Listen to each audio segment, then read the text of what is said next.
혈루증을 앓고 있는 여인은 누구인가? 이 성경은 우리 한 사람 개개인을 향해서 오늘도 우리에게 동일하게 주시는 말씀입니다. 이게 예수님 당시에 12년 동안 혈루증을 앓고 있었던 한 여인의 이야기로 끝나는 것이 아니라 이 한 여인의 이야기는 오늘날 우리의 이야기이고 내 얘기라고 하는 거예요. 성경은 그것을 우리에게 어제나 오늘이나 영원토록 동일하게 살아서 역사하시는 말씀이라. 그래서 혈루증을 앓고 있는 이 한 여인은 누구냐 하면은 바로 나입니다. 공동체, 우리, 그리고 개개인의 나 한 사람이 지금 혈루증을 앓고 있다라고 하는 거예요. 그것을 하나님이 우리에게 말씀하시고자 하시는 내용이다라고 하는 거예요. 예수님이 한 여인, 이 12년 동안 혈루증을 앓고 있는 한 여인을 치유하신 사건은 그 당시에는 이스라엘 공동체를 상징하는 거예요. 한 여인이 한 여인으로서 끝나는 것이 아니라 이스라엘, 하나님의 그 부름을 받은 택함 받은 백성인 이스라엘을 상징하는 하나의 그 의미다라고 하는 거예요. 이 마가복음 5장을 보게 되면은 마가복음 5장 1절에서 21절에서 24절까지 말씀을 보면은 21절에서 24절까지 회당장 야이로의 딸이 죽게 돼서 자기 딸을 위해서 안수해서 치료해달라고 예수님께 와서 요청을 합니다. 그래서 이제 예수님이 회당장 야이로의 딸을 고치려고 회당장 야이로의 집으로 가는 도중에 이 25절에서 34절 사이에 혈루증을 앓고 있는 한 여인을 치유하는 사건이 발생이 되고, 그래서 이제 이 여인을 치유하고 나서 35절에서 43절 사이에 다시 회당장 야이로의 집에 갔을 때에 그 딸이 죽었다. 그 죽은 딸을 살리는 사건이 35절에서 43절 사이에 기록이 돼 있어요. 이제 12년 동안 혈루증을 앓고 있는 한 여인의 치유 사건이 회당장 야이로의 딸, 그 딸이 12살인데 그 딸을 치유하는 사건 사이에 이렇게 끼어 있어요. 그것을 가리켜서 이제 달걀 구조라고 그래요, 달걀. 그래서 이제 이 노른자이가 혈루증을 앓고 있는 여인의 사건, 노른자이가. 그 다음에 흰자이로 이렇게 둘러싸고 있는 것이 12년 동안 12살 된 그 회당장 야이로의 딸, 죽은 아이를 살리신 그것이 이제 이렇게 덮고 있다라고 하는 거예요. 이것을 가리켜서 이제 달걀 구조라고 그래요. 특별히 마가복음에 2번 나옵니다. 11장에도 보면은 무화과 나무의 저주의 사건과 그 사이에 성전을 정결케 하시는 사건이 들어가 있다라고 하는 거예요. 정결케 하는. 이것은 아예 이 두 개, 마가복음 5장과 11장은 상당히 의미가 있는 내용들이 나중에 좀 더 말씀을 드리려고 하고, 그래서 이제 이 혈루증을 앓고 있는 이 여인의 그 앓고 있는 기간이 12년이고, 그 다음에 이 사건을 둘러싸고 있는 회당장 야이로의 딸을 살리신 이 사건에 있어서 그 회당장 야이로의 딸이 나이가 12살이라는 거예요. 그러니까 12라고 하는 것을 마가는 독특하게 강조하고 기록하고 있습니다. 성경에서 10이라고 하는 수가 상징하는 것은 이스라엘의 12지파, 그러니까 이스라엘 공동체를 이야기한다라고 보시면 됩니다. 오늘 본문에서 강조하고자 하는 것이. 그러니까 지금 예수님이 이스라엘에 오셨어요. 자기 땅에 오셨어요. 근데 자기 땅인 이스라엘이 지금 부정환자가 됐다는 거예요. 혈루증을 앓고 있다. 이 말은 지난 시간에 여러분들에게 말씀을 드렸지만은 혈루증을 앓고 있는 여인은 구약에 있어서 부정환자라.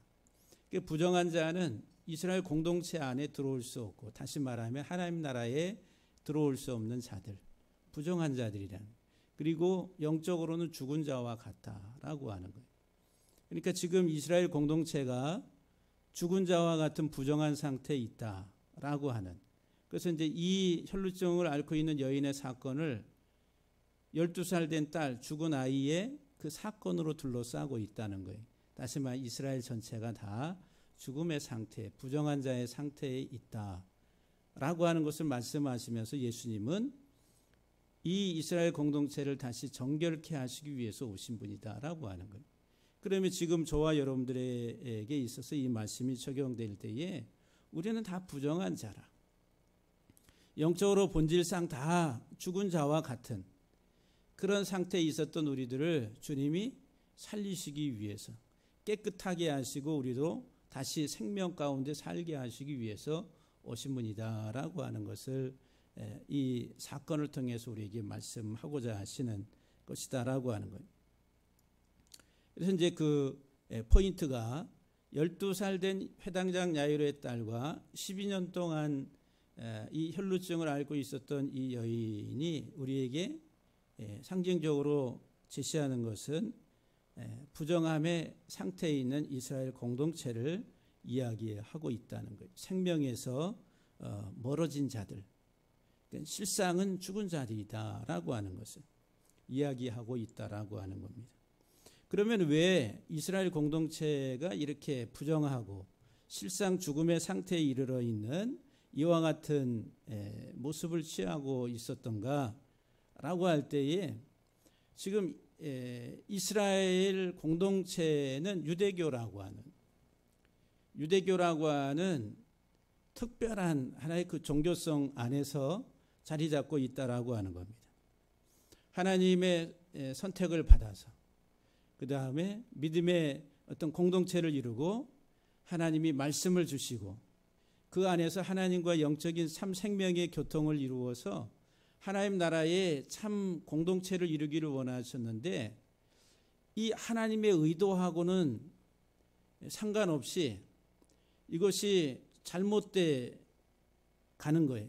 격가지로 빠져가지고 참 하나님의 그 본질 생명에서 벗어나서 그릇된 하나의 그 종교성을 갖게 됐다라고 하는 거예요. 그것이 이제 영적으로 보면 혈루증과 같은 더러움의 부정한 자의 상태에 이르러 있는 종교성이다라고 하는 겁니다. 그러니까 오늘날 이제 우리들이 신앙생활을 하는데 하나님의 부르심의 본질을 바르게 깨닫지 못하면은 그 종교성이라고 하는 기독교 공동체 안에 있을지라도 여전히 부정한 상태에 머물러 있게 된다는 거예요. 그렇기 때문에 여러분들 성경은 부정함에서 정함으로 속됨에서 거룩함으로 하나님께서 우리들을 부르시는 과정이거든요. 근데 그것이 이제 예수 그리스도를 통해서 온전하게 이루어지는 하나의 과정인데 우리들이 이제 이 본질적인 것들을 깨닫지를 못하면은 어떻게 가냐면은 모양은 하나님을 찬양하고 하나님을 부르는데 그 종교성이라고 하는 것들이 생명의 본질에서 벗어나서 형식과 틀이라고 하는 종교, 그게 이제 율법주의, 자기의가 되고 세속주의, 하나의 그 기복주의적인 신앙으로 빠져버리는 거예요. 그게 이제 더러운 것이라. 근데 오늘날 우리들은 이 기독교 공동체 안에서 이 본질적인 이런 잘못된 것들을 보려고 하지 않는다는 거예요. 잘못된 것을, 내가 부정한 것을 부정하다고 인식하면은 그 생명의 소망이 있는데 이것을 보려고 하지 않는다라고 하는 거죠. 그게 이제 예수님 당시의 유대교의 종교 지도자들과 유대인들이 예수님이 하시는 말씀을 직면해 가지고 자기 자신들의 본질적인 모습을 봤으면은, 성찰했으면은 돌이키고 주님을 받아들이고 했을 터인데 받아들이지 아니하고 거부하고 자기들의 기득권을 놓지 않으려고 했었던 그 삶이 오히려 그들을 패망으로 이끌었다라고 하는 거예요. 그 유대교의 종교성 속에서 영적으로 부정하고 죽은 자들이 되어버린 거예요. 그게 뭐냐면 선미의식이에요. 우리는 하나님의 택한 백성이야 라고 하는 혈통적, 외형적 이런 하나의 그 육적인 혈통을 통해 가지고 우리는 아브라함의 자손이야 라고 하는 선민의식으로, 그래서 이방인들, 육적인 하나의 자기들의 혈통 밖에 있는 이방인들에 대해서는 개처럼 취급을 하고 아주 무시해버린 거죠. 이런 하나의 그 육적인 혈통 선민의식 속에서 이 표면적인 것을 아주 이 겉의 것을 강조를 하게 됩니다. 그런 것들이 이제 기독교 아니 이제 유대교 안으로 들어오려면 어떻게 해야 된다라고 하는 외형적인 것을 아주 강조를 해요. 그래서 이제 하나님 말씀을 인정해야 된다, 받아들여야 된다, 할례를 행해야 된다. 이제 그 다음에 어떤 정결례에 부정한 음식들을 먹으면 안 된다라고 하는 이런 이제 하나의 그 틀을 가지고서 기준을 이제 세우는 것이요. 이제 그런 것들이 이제 시간이 흐르면서 자기의 또는 행위론적인 그런 일들이 되고, 그러면서 이제 유대교 안에서 이제 이 세상에서 자기들만이 하나님 택한 백성으로서 이 땅을 지배하고 다스릴 수 있는 세상 나라의 어떤 특별한 위치를 점하고 있다라고 하는 세상적, 세속적 그런 왕권을 생각을 하게 된 겁니다. 이런 것들이 이제 잘못되고 더럽고 부정한 것으로 빠져버린 모습인데 그것을 깨닫지를 못하고 있었다라고 하는 거죠. 그러니까 지금 이 12년 동안 혈루증을 앓고 있는 여인의 상태는 유대교의 영적인 부정함을 설명하고 있는 거예요. 본질보다도 형식을 중요하게 여기고 어떤 그 하나님의 생명 안에서 하나님과 영적인 교통과 하나님의 형상 안에서의 새로워짐보다는 하나의 율법주의, 종교성 속에서 자기의가 더 드러나게 되는, 그래서 이제 하늘보다는 땅을 강조하게 되는 겁니다. 하늘보다 땅을 강조할 때에는 인본주의, 그 다음에 세상의 명예와 권력과 힘 이런 것들을 더 소중하게 여기며 그것을 더 크게 줄 때에 하나님이 우리와 함께 하신다라고 하는 이런 하나의 그 사고방식을 갖게 됐다라고 하는 거죠. 그리고 오늘날에도 우리들이 신앙생활을 하는데 예수님을 부르고 예수님 안에서 살아간다고 하면서도 여전히 우리들은 이 세상적 사고의 틀 속에서 내 욕심과 이 세상적인 욕망을 이루기 위해서 종교를 끌어들이고 예수를 끌어들이고 할 때는 그게 부정한 게 되는 거예요. 그게 혈루증을 앓고 있는 여인과 같다라고 하는 거예요. 본질적으로. 그러니까 여러분들 우리들이 바르게 우리 자신들의 신앙의 모습을 좀 더 말씀 안에서 바르게 성찰할 수 있는 그런 하나의 그 은혜가 임하기를 예수 이름으로 간절히 축복합니다. 그러면 이 여인의 이 상태를, 이 혈루증을 앓고 있는 여인의 상태를 보게 되면은 이 여인은 바로 곧 오늘날 우리들과 같은 것인데 잘못된 부정함의 어떤 신앙의 상태에 머물러 있는 그런 하나의 그 사람들을 이야기하고 있다라고 하는 거죠. 많은 의사에게 많은 고난을 받아왔다 그랬어요. 첫 번째는 많은 의사에게 많은 고난을 과거로부터 12년 전서부터 해가지고 지금까지 계속 그 고난을 받아왔다라고 하는 거예요. 고통 속에 왔었다라고 하는 거죠. 예수님 당시에 그 전문적인 의사들은 어떤 의술학계라든지 이런 것들이 그렇게 있지 않아가지고 전문적 의사들은 이렇게 많지 않았다라고 하는 거예요. 그래서 이스라엘 사람들은 특별히 또한 이제 진짜 치료자는 하나님이시다라고 하는 이런 개념을 가지고 있었기 때문에 어떤 의사를 찾아가서 이렇게 치료받는 것들을 그렇게 기꺼이 생각하지 않았습니다. 그래서 이제 민간 치료사들이 많았다라고 하는 거예요.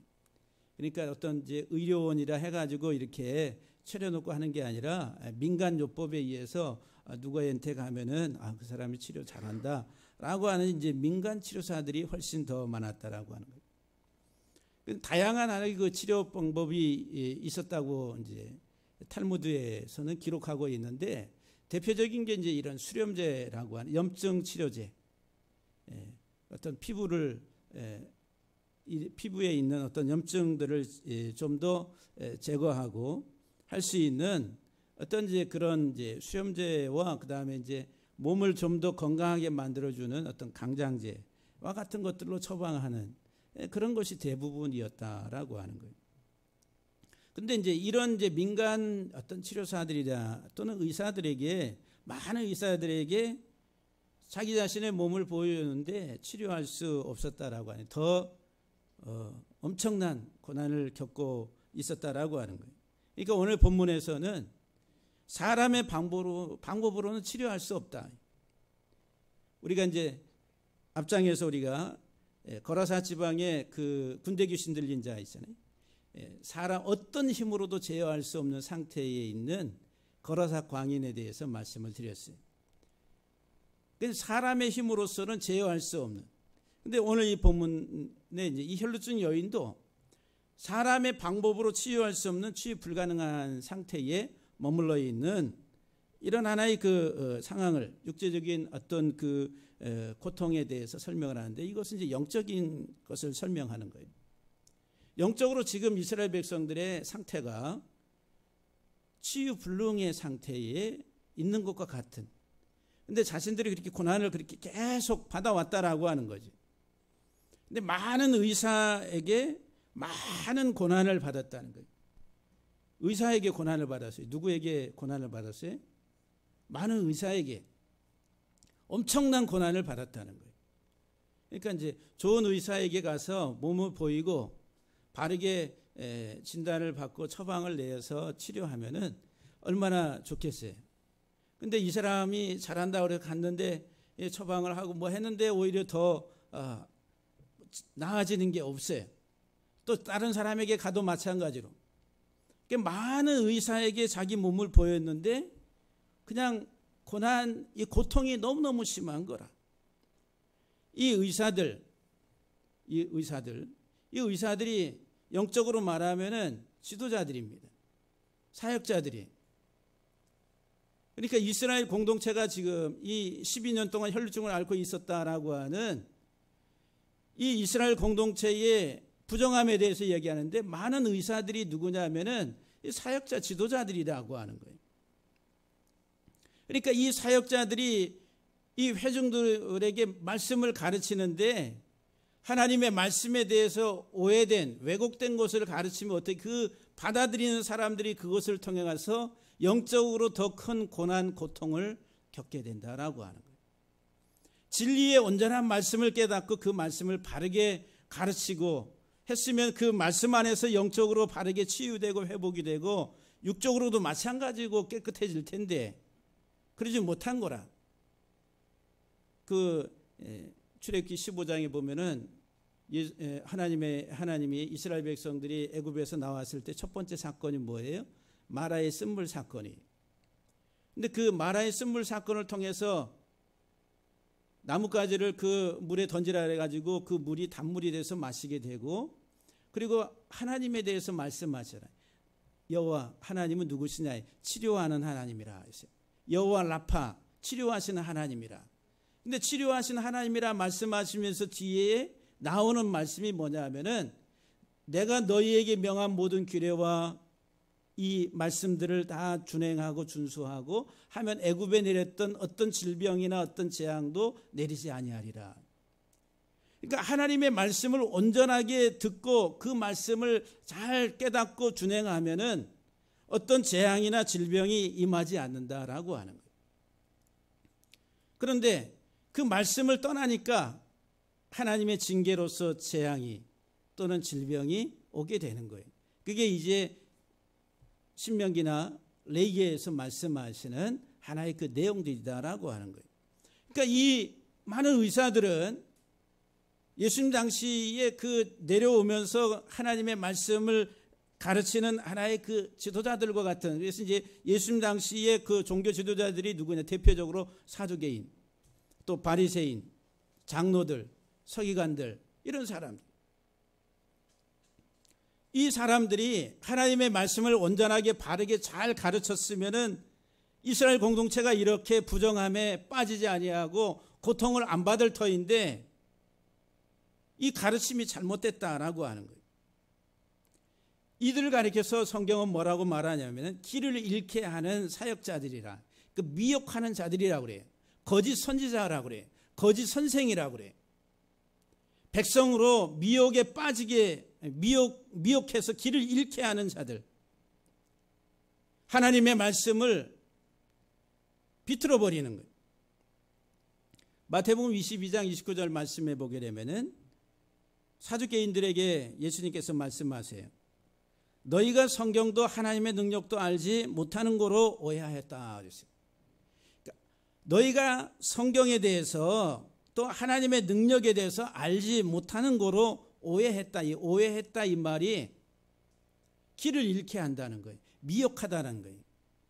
그러니까 하나님의 말씀을 본질적인 내용을 알지 못하고 가르치고 선포한다라고 앞에서 사람들을 이끌어가는 이 사람들이 오히려 백성을 미혹해서 길을 잃게 만드는 자들이 됐다라고 하는 거예요.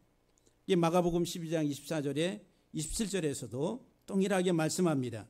너희가 성경도 하나님의 능력도 알지 못함으로 오해함이 아니냐. 하나님은 죽은 자의 하나님이 아니요 산 자의 하나님이라.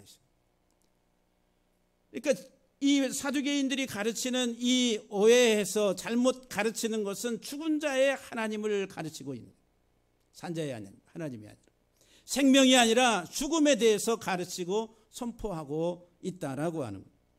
잠언 19장 27절 말씀에 내 아들아 지식의 말씀에서 떠나게 하는 교훈을 듣지 말라 그랬어요. 생명의 지식에서 그 하나님의 말씀에서 떠나게 하는 교훈을 너는 듣지 말라고. 근데 이 성도들이 일반 성도들이 그것을 분별할 수 있는 수준에까지 올라가 있으면 얼마나 좋겠어요. 그러지 못하는 게 불행한 거죠. 그러니까 성도들은 사역자들이 전하는 것에 대해서 그냥 가감없이 받아들이는 수용성이 있는 사람들이에요. 그게 쓴물인지 단물인지 알지 못하고서 사역자니까 또 선한 하나의 그 양의 탈을 쓰고 전하니까 다 하나님의 종이다라고 생각해서 받아들이는 이런 경향들이 농후한 거예요. 그래서 이제 마지막 날의 심판이 누구에게 더 크게 임하는, 사역자들에게 엄하게 임하는 거예요. 더 큰 책임을 묻는다라고 하는 거예요. 히브리서 3장 10절 말씀을 보면은 그러므로 내가 이 세대에게 노하여 이르기를 그들이 항상 마음이 미혹되어 내 길을 알지 못하는도다. 야고보서 5장 19절 말씀에 내 형제들아 너희 중에 미혹되어 진리를 떠난 자를 누가 돌아서게 하며 그랬어요. 그러니까 이 진리에서 떠나게 하는 미혹의 가르침이 있다라고 하는 거예요. 그게 거짓 선지자들이라. 근데 자기들이 거짓 선지자인 줄 알고 그렇게 하면은 어떻게 했어요? 근데 모르고 하는 사람들이 대다수다라고 하는 거예요. 마태복음 7장 15절에도 거짓 선지자들을 삼가라 양의 옷을 입고 너에게 나오는 속에는 노략질하는 일이라 그랬어요. 거짓 선지자들을 삼가라고, 조심하라고. 우리 교회 성도들이 좀 분별할 수 있는 그런 귀가 되기를 주의 이름으로 간절히 축복합니다. 마태복음 24장 11절과 24절 말씀에 거짓 선지자가 많이 일어나 많은 사람을 미혹하겠으며 거짓 선지자들과 거짓 선지자들이 일어나 큰 표적과 기사를 보여 할 수만 있으면 택하신 자들을 미혹하리라. 누가복음 6장 26절에도 모든 사람이 너희를 칭찬하며 화가 있도다. 그들의 조상들이 거짓 선지자들에게도 이와 같이 하였다라고 말합니다. 마지막 때가 되면 될수록 더 많은 거짓 선생들이 발생하게 된다라고 하는 거예요. 시대가 흐를수록 교회가 성장하고 부흥할수록 더 많은 거짓 선지자와 거짓 선생들이 일어나게 되는데 너희는 거짓 선지자들을 주의하라고. 요한복음 8장 44절에 너희 아비 마귀에게서 났다. 거짓 선생들의 가르침을 받으니까 어떻게 돼요? 너희는 너희 아비 마귀에게서 났다라고 그래요. 당시 유대인들에게 예수님이 하신 말씀들이 너희 아비 욕심대로 너희도 행하고자 하느니라. 그는 처음부터 살인한 자요 진리가 그 속에 없으므로 진리에 서지 못하고 거짓을 말할 때마다 제 것으로 말하나니 이는 그가 거짓말장이요 거짓의 아비가 되었습니다. 정말 불행한 것은 내가 지금 이 가르치고 하는 것들이 잘못되고 오해되고 미혹하는 것들인지를 알지 못하고 한다고 많은 사람들이 그렇게 하고 있다라고 하는 거예요. 이 불행한 거지. 베드로후서 2장 1절 말씀에 그러나 백성 가운데 또한 거짓 선지자들이 일어난다니 이와 같이 너희 중에도 거짓 선생들이 있으리라. 그들을 멸망하게 할 이단을 가만히 끌어들여 자기들 사신주를 부인하고 임박한 멸망을 스스로 취하는 자들이라. 요한계시록 20장 10절 말씀에 그들을 미혹하는 마귀가 불과 유황못에 던져지니 거기는 그 짐승과 거짓 선지자도 있어 세세토록 밤낮 괴로움을 받으리라. 심판에 대해서 말씀하고 있는 거예요. 지금 이 혈루증을 앓고 있는 이 이스라엘 공동체가 많은 의사들에게 고난을 계속 고통을 받고 있다는 거예요. 고통을 받고 있다는 거죠. 오늘날에도 우리들이 나는 하나님 잘 믿어요 라고 하는데 내가 잘 믿어요 라고 하는 그 자기 고백 이면 속에는 나도 모르는 혈루증의 근원을 가지고 그 믿음의 삶을 살고 있다라고 한다면은, 그것을 내가 깨닫지 못하고 있다라고 한다면은 얼마나 불행한 게 되겠어요. 우리가 지금 예수님께서 하시는 이 사역의 본질을 바르게 우리가 깨달아야 된다라고 하는 거예요. 이 많은 의사에게 두 번째, 자기의 모든 것을 다 허비하여 왔다 그랬어요. 자기 모든 것을 다 허비했다 그랬어요. 허비하다라고 하는 이 말, 소비하다, 다 쓰다, 파멸하다, 파산 상태에 이르는. 그래서 이제 육체적으로 또는 그냥 육적인 것으로 말하면은 지금 이 12년 동안 혈루증을 앓고 있는 여인은 12년 동안 이 병을 가지고서 경제적인 파산 상태에 지금 이르렀다는 거예요. 많은 의사들에게 몸을 보이고 치료하는데 치료 비용이 막대하게 들어갔다라고 하는 겁니다. 그래서 지난 그 여자를 낳았을 때 할 때 여자가 네케바라고 그랬어요. 네케바. 그 네케바, 여자라고 하는 암컷이라고 하는 네케바의 의미 중에 하나가 뭐라고 그랬어요? 저주받은 인상으로 이제 전대 뚫린 구멍 뚫린 전대와 같은 인생이라. 지금 여기 이 혈루증을 앓고 있는 여인의 상태가 지금 구멍 뚫린 전대를 가지고 있는 그런 인생이라. 경제적인 파산 상태에 있는, 파멸에 이르게 되는 이와 같은 상황에 처해 있다라고 하는 거죠. 당시 예수님 당시에 자녀들에게 가르칠 때에 이런 직업은 너는 가지면 안 된다라고 할 때 그 직업에 대해서 특별히 하나의 그 사람들의 인식 속에 이 직업을 가지고 있는 사람들은 강도들이다 하는 그 직업들이 있습니다. 그 첫 번째로 대표적인 게 세리예요. 세리들은 이제 세금을 거둬들이는 로마의 정부로부터 이제 면허를 받아가지고 공식적으로 이제 거기에 또 더 많은 것들을 부과해서 거둬들이는 이런 이렇게 결탁이죠. 로마 정부와 결탁이 돼서 면허증을 가지고 아주 강탈하는 그런 도둑놈들이다라고 하는 거예요. 요새 이제 공적 도둑놈들이라고 하는 소리를 많이 지금 방송에서 하고 있는데 똑같은 거예요. 세리가 그런 거예요.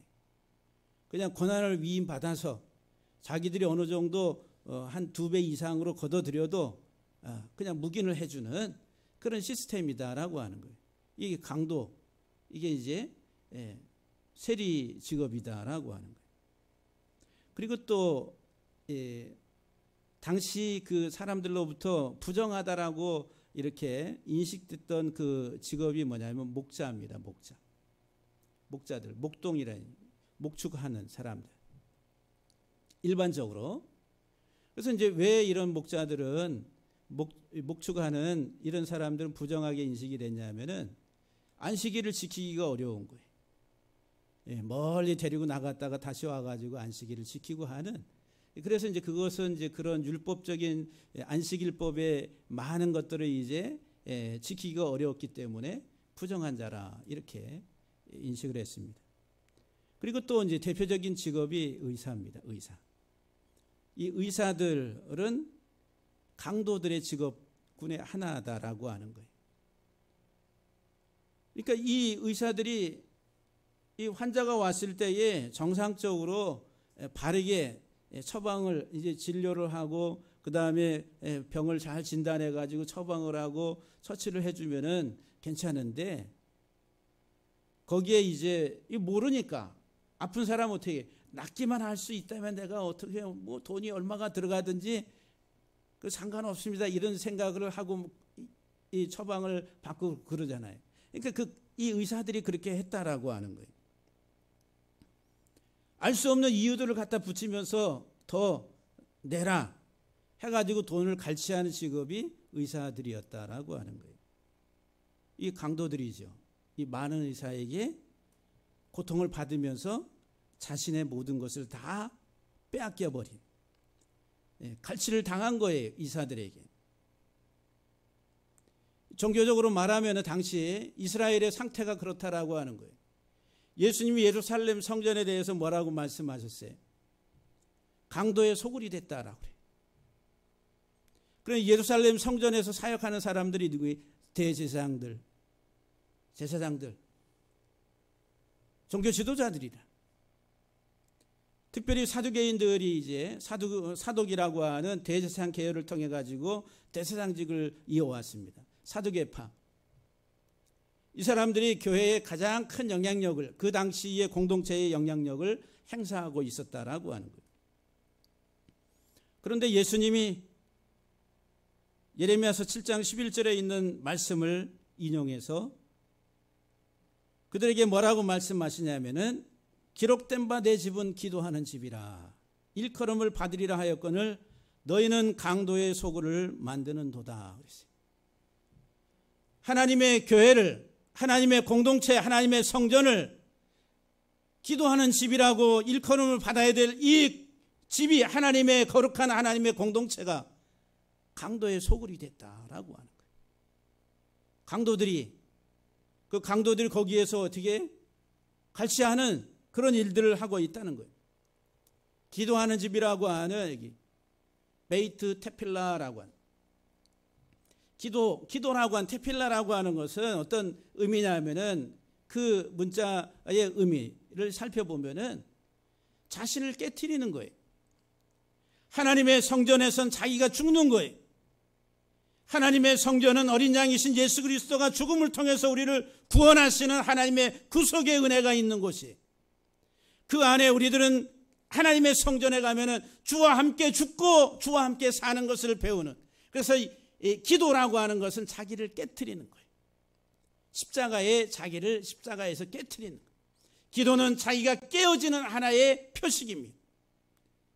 기도를 통해서 내가 더 커지고 세상적인 것을 더 얻고 하는 그것이 아니라 내가 완전히 깨어지는 것이 바로 그 기도라. 근데 이 깨어져야 되는 곳에서 오히려 강도의 소굴을 만들어 버렸다라고 하는 거예요.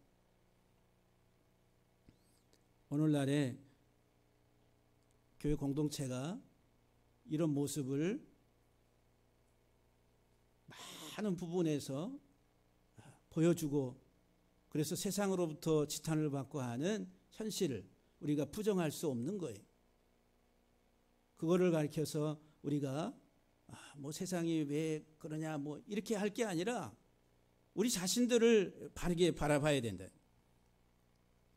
요한복음 10장 10절 말씀해 보면은 도둑이 오는 것은 도적질하고 죽이고 멸망시키려는 것뿐이요 내가 온 것은 양으로 생명을 얻게 하고 더 풍성하게 얻게 하려 함이라.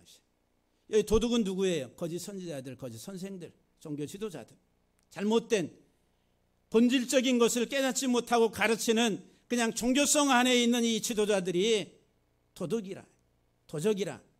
그들은 도둑질하는 자들이다. 이사야 56장 11절 말씀해 보면은 이 개들, 이스라엘의 파수꾼들, 소경된 자들, 벙어리된 자들, 잠자는 자들로 성경이 말씀합니다. 이 개들은 탐욕이 심하여 그랬어요. 이스라엘을 파수해야 될 이 파수꾼들이 탐욕이 심하여 족한 줄을 알지 못하는 자들이요 그들은 몰직학한 자들이라 했어요. 알지 못하는 자들이라 다 제 길로 돌아가며 사람마다 자기 이익만 추구한다라고 말합니다. 이런 것을 가리켜서 기득권이라 해요. 기득권. 자기의 자리에서 자기가 누리고 있는 것을 빼앗기지 아니하고 더 누리려고 하는 것을 가리켜 기득권.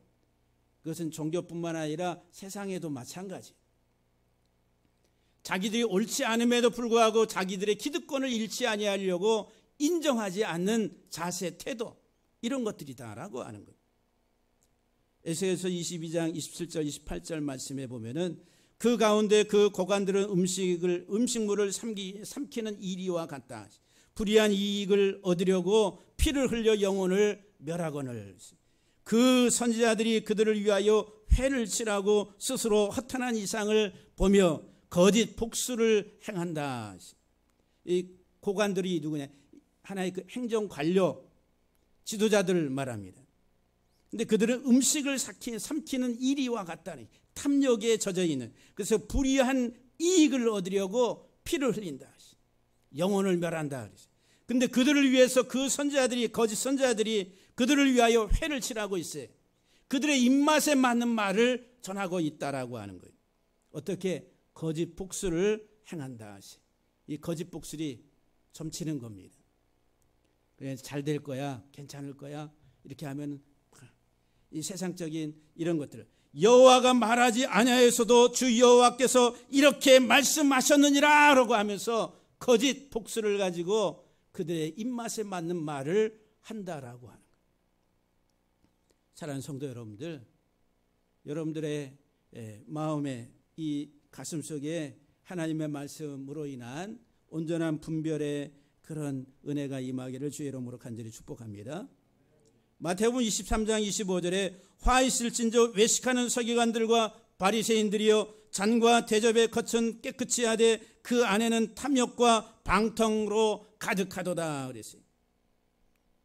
서기관들과 바리새인들을 외식하는 종교 지도자들에 대해서 잔과 대접은 깨끗하게 하는데 그 속에는 탐욕과 방탕으로 가득하다.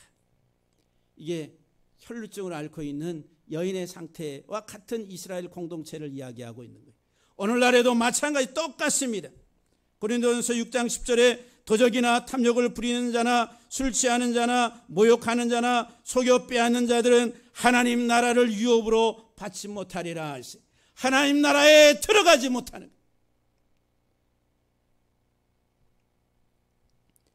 베드로서 2장 14절 말씀에도 음식이 가득한 눈을 가지고 범죄하기를 그치지 아니하고 굳세지 못한 영혼들을 유혹하며 탐욕에 연단된 마음을 가진 자들이니 저주의 자식이라. 이 거짓 선지자, 거짓 선생들에 대해서 이야기합니다. 이 거짓 선지자, 거짓 선생들에 의해서 강도의 소굴이 되어버린 공동체 안에서 약탈 행위가 자행되고 있었다라고 하는 거예요. 이게 이스라엘의 공동체의 모습이었고, 오늘날 우리 교회도 겸허하게 우리 자신들을 돌아봐야 된다라고 하는 거예요. 신앙의 본질이 무엇인지를 살펴봐야 된다는 거예요. 세 번째 보면은 아무런 도움을 받지 못해왔다. 아무런 도움을 받지 못해왔다. 효험이 없다는 거예요. 아무 효험이. 백약이 무효라. 의학적으로 불치의 병, 12년 동안 혈루증을 앓고 있었던 여인. 그러니까 무익한 인생입니다. 아까는 전대 뚫린 인생. 근데 지금 이 말씀, 무익하다는 거예요. 자기에게 아니 돈이라도 다 쏟아부었으면 거기에 뭔가 유익한 것이라도 왔으면 그래도 다행일 텐데 무익하다. 무익. 이익이 되는 게 없다라고 하는 거예요. 백약이 무효. 잘못된 신앙은 백약이 무효하다. 잘못된 신앙. 마태복음 16장 26절에 예수님께서 뭐라고 말씀하시냐면은 만일 사람이 온 천하를 얻고도 제 목숨을 잃으면 무엇이 유익하리요? 사람이 무엇을 주고 제 목숨과 바꾸겠느냐? 온 천하를 얻고도 자기 목숨을 잃으면 온 천하가 내게 무슨 유익이 되느냐? 요한복음 6장 63절에 살리는 것은 영이니 육은 무익하다. 내가 너희에게 이른 말이 영이요 생명이라. 육은 무익하다. 육이 뭐예요? 세상이란 세상. 온 천하, 육. 이것은 내가 풍성하게 얻었을지라도 만약에 목숨을 잃으면 이 세상에 그 많은 내가 누리고 살아왔던 것들이 내게 무엇이 유익이 되겠느냐 이거예요. 그런데 우리들은 이 육을 위해서 살아갑니다. 이게 혈루증을 앓고 있는 부정한 여인과 같은 삶의 모습이라. 히브리서 4장 12절 말씀에 그들과 같이 우리도 복음 전함을 받은 자이나 들은 바 그 말씀이 그들에게 유익하지 못한 것은, 하나님의 말씀은 받긴 받았는데 그 말씀이 그들에게 유익하지 못한 것은 듣는 자가 믿음과 이렇게 결부시키지, 연합시키지 아니했기 때문이다라고 말씀합니다. 하나님의 말씀이 내 삶과 이렇게 결합이 하나가 돼야 되는데 그러지 못한 거예요. 생명의 말씀.